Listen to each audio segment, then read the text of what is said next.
Voici la vidéo numéro 14 d'algèbre linéaire. Il s'agit aujourd'hui de noyaux d'images, toujours dans les applications linéaires, bien sûr. Soit E un espace vectoriel de dimension n, F un espace vectoriel de dimension p, et petit f une application linéaire de E vers F. Alors nous avons vu, à la vidéo précédente, que si G est un sous-espace vectoriel de E, f de G est un sous-espace vectoriel de grand F.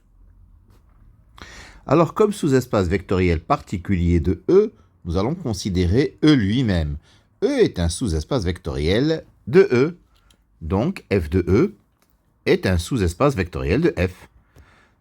Ce sous-espace vectoriel, il est très important, on l'appelle l'image de petit f et on le note im de f.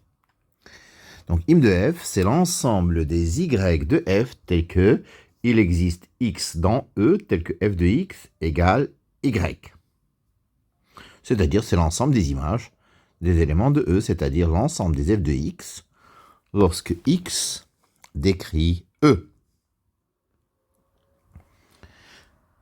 Nous avons aussi vu que si H est un sous-espace vectoriel de grand F, f-1 de H est un sous-espace vectoriel de E. Alors, si nous prenons pour H l'ensemble formé par le vecteur nul est un sous-espace vectoriel de grand F. Donc, f-1 de vecteur nul est un sous-espace vectoriel de E. Ce sous-espace, on l'appelle le noyau de F. Et on le note ker de F. Ker de F, c'est l'ensemble des éléments de E dont l'image vaut 0. C'est l'ensemble des vecteurs de grand E tels que f de x égale à 0. Alors, remarque, si f est l'application nulle, c'est-à-dire si pour tout x de E, f de x égale à 0, un ker de f, c'est l'ensemble tout entier, c'est l'ensemble E tout entier, parce que tous les éléments ont pour image 0. Donc le noyau, c'est l'espace tout entier. Et l'image, bien sûr, c'est 0, parce que tout s'envoie sur 0. En effet, quel que soit x appartenant à E, f de x égale à 0. Donc, quel que soit x appartenant à E, x appartient à ker de f. Donc, E est inclus dans ker de f, c'est-à-dire ker de f, c'est E. De même, si y appartient à im de f, il existe un x dans E tel que y égale f de x. Mais f de x vaut toujours 0, car f, c'est l'application nulle. Donc, y égale à 0. Donc, im de f est contenu dans 0, ça veut dire que im de f, c'est 0. Alors, donc nous allons voir le lien entre le noyau, l'image, les injections et les surjections. Alors, un petit rappel, si E et F sont deux ensembles, F une application de E vers F. F est une injection, ou bien F est injective, si pour tout couple d'éléments de E, dès que nous avons f de x égale f de y, alors x égale y. La seule manière que deux éléments aient la même image, c'est que ce soit le même élément. F est injective si deux éléments distincts ont des images distinctes. Alors, f est surjective, ou bien c'est une surjection, si et seulement si, quel que soit y dans grand F, il existe un x dans grand E, tel que f de x égale y. F est surjective si tout élément de grand F admet au moins un antécédent dans E, ou bien tout élément de grand F est image d'au moins un élément de E. Alors, résultat essentiel. Soit E et F, deux espaces vectoriels, et F, une application linéaire de E vers F. Alors, il est équivalent de dire que F est injective que de dire que ker de F, c'est le vecteur nul. Ker de F est réduit au vecteur nul. De même, f est surjectif si et seulement si im de f c'est grand F. La preuve, pour le premier, nous allons montrer donc la double implication. Nous allons montrer que si f est injective, alors qu'R de f égale à 0. Donc soit f de E vers f, une application linéaire injective. Donc je prends un élément x dans R de f et je vais montrer que x vaut 0. Alors si x appartient à R de f, f de x c'est 0. Mais 0 c'est f de 0. Donc f de x égale f de 0. Or f est injective. Si f de a égale f de b, a égale b. Puisque f de x égale f de 0, alors x égale 0. Donc si x appartient à R de f, x égale à 0, donc R de f c'est le vecteur nul. Réciproquement, on suppose que R de f c'est 0. On va montrer que f est injective.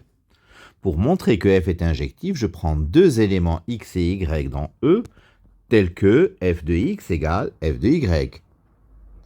Et je vais montrer que x égale y. Si f de x égale f de y, f de x moins f de y égale à 0. Comme f est linéaire, ça veut dire que f de x moins y égale à 0. Mais x moins y a une image qui est nulle. Ça veut dire que x moins y est dans le noyau de f. X moins y appartient à R de f. Mais dans R de f, il n'y a que 0. Donc x moins y égale à 0. Donc x égale y. Et alors, f est injective. Donc si R de f égale à 0, f est injective. Ainsi, nous avons montré l'équivalence f injective équivaut à R de f égale à 0. Le deuxième, montrons que f est surjective équivaut à dire que im de f c'est grand F. Alors supposons f surjective. Montrons que im de f égale grand F. Alors soit y appartenant à grand F, puisque f est surjective. Alors il existe un élément x dans E, tel que f de x égale y. Donc, y est image d'un élément de E. Donc, y appartient à im de f. Donc, f est contenu dans im de f. Donc, im de f, c'est grand F, parce que grand F, c'est le grand espace. Espace d'arrivée. Maintenant, supposons qu'im de f, c'est grand F, et montrons que f est surjective. Soit y dans grand F. Alors, y appartient à im de f. Car im de f, c'est grand F. Puisque y appartient à im de f, il existe un x dans E, tel que f de x égale y. Donc, f est surjective. Alors, quelques remarques. Si f est injective, la dimension de l'espace de départ est forcément inférieure ou égale à la dimension de l'espace d'arrivée. Si f est surjective, la dimension de l'espace de départ est supérieure ou égale à la dimension de l'espace d'arrivée. Et si f est bijective, la dimension de l'espace de départ est égale à la dimension de l'espace d'arrivée. Alors si la dimension de E égale la dimension de f, les trois notions, injective, surjective et bijective, sont équivalentes. Il est entendu que ces résultats donc n'ont de sens que si nous sommes en dimension finie. Si nous sommes en dimension infinie, il n'y a même pas à parler de dimension. Alors, rappel, si E égale f, f est un endomorphisme. Si f est bijective, f est un isomorphisme. Si E égale f et f est bijective, f est un automorphisme.